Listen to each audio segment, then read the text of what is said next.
Welcome back. Now, we just finished discussing ending the Apapa gridlock. That's a major issue for those in that access, those who go in there and come out, and those who live there. But the rest of the city of Lagos or the state of Lagos has issues with gridlock. And so you see those big buses, they used to be called Mole, right? Oh, yeah. Then we now heard about the BRT buses coming in, the red buses. After a while, the red buses... No, they were lag bus. Okay, the red ones were lag bus. Okay, lag bus. After a while, those ones, BRT came, BRT, after a while, now we see the blue buses. That's part of the BRT, right? That's bus in rapid transit. And then they have dedicated lanes. Plan is to move people from one point to the other at speed without any distraction.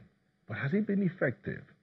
It was set up by the Lagos State government, and so far, what's the situation been like?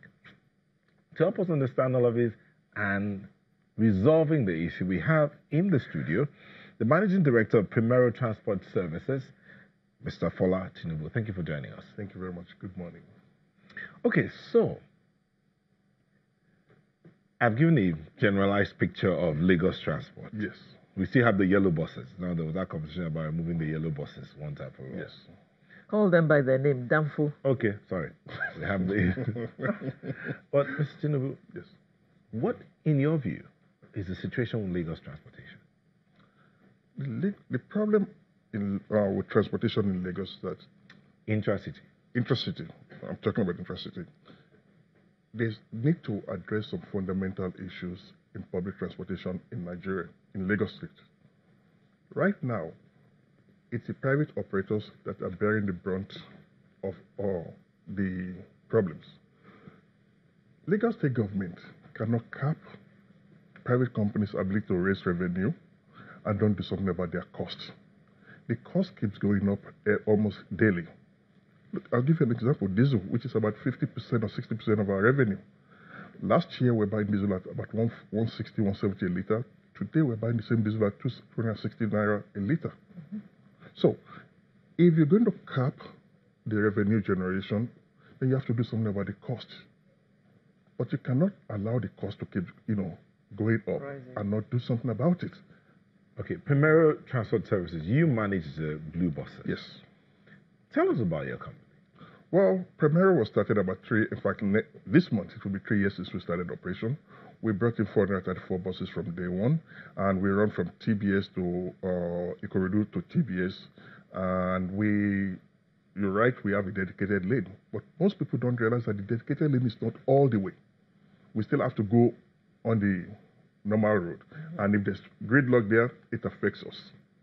So, but we have been weathering the storm of running the BRT services, and we are still around, and we hope to be around for a long time to come. It's amazing that a lot of people actually think that those blue buses belong to Lagos State. No, Lagos State does not even have a single share in our company. We were able to... Lagos State asked for a bid to run the BRT. We submitted the bid, and we won the bid. And we got a group together. We raised money. And a bank stepped in. If you look at all our buses, it stays financed by Sterling Bank. So the bank stepped in and lent us a lot of money. And right now, the company is struggling because of what I said earlier, that our cost keeps going up and our revenue generation is being capped by Lagos State government. There's a disconnect, and there must be an honest discussion about this issue. Are you having that discussion? We are trying, but it's a political decision. And look, if you want a world-class service, it has to be paid for. The question is who pays for it. But you cannot pass the government's responsibility, social responsibility, to a private company, which is exactly what is happening right now. You can either say public transport, just like the Danfos, charge whatever you like, that's your wahala. Or we don't want you to charge more than this because of the social nature of the business. But we will do something about your costs. But right now, nobody worries about our costs. And the cost keeps going up every day, and our revenue generation ability is, You brought in over 400 buses, you said, it's 434. 3 years ago. Yes. Now, all of them air conditioned Yes. and built to accommodate everybody, both Yes. those living with challenges and able-bodied. Yes. What would you say the impact has been? Because I'm not sure a lot of people will say your impact has been 70%.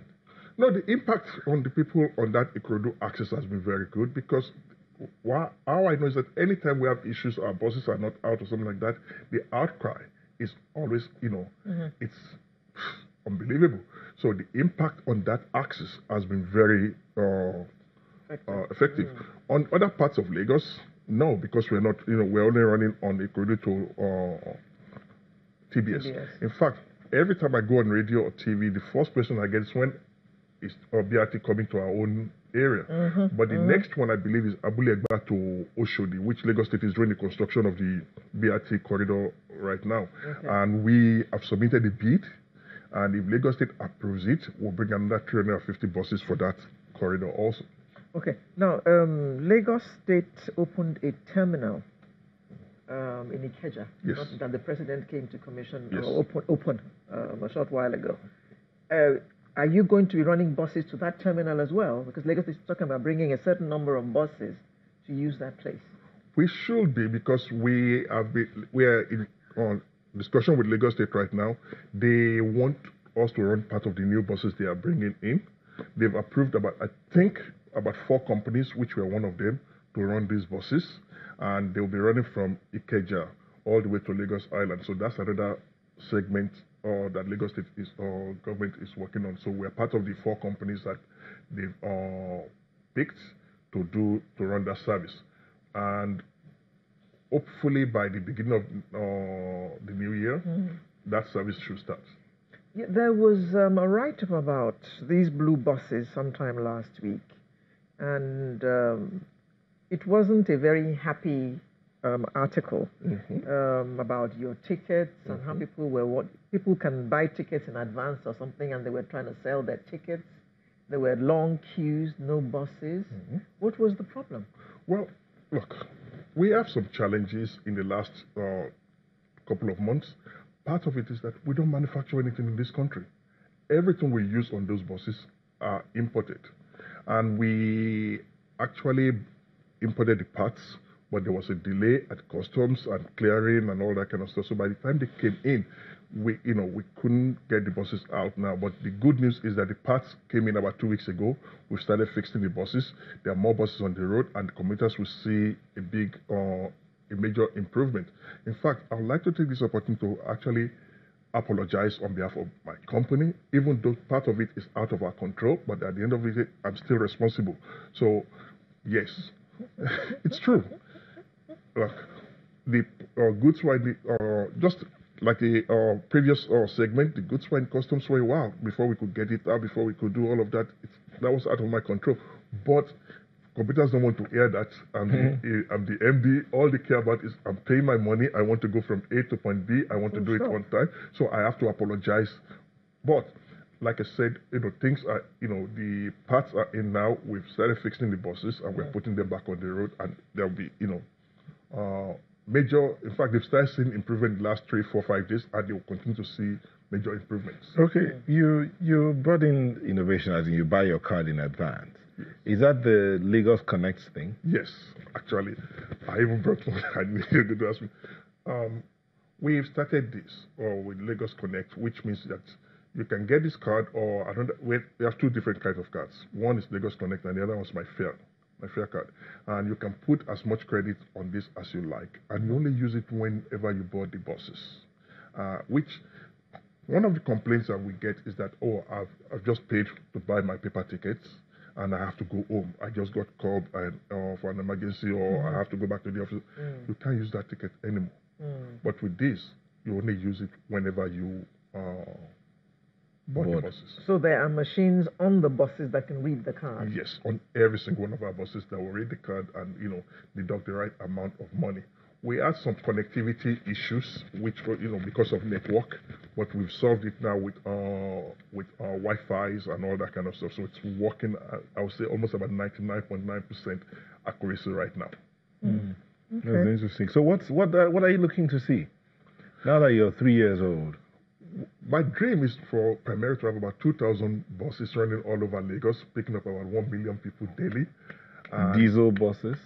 Actually, our next set of buses, God willing, will be using CNG. And because...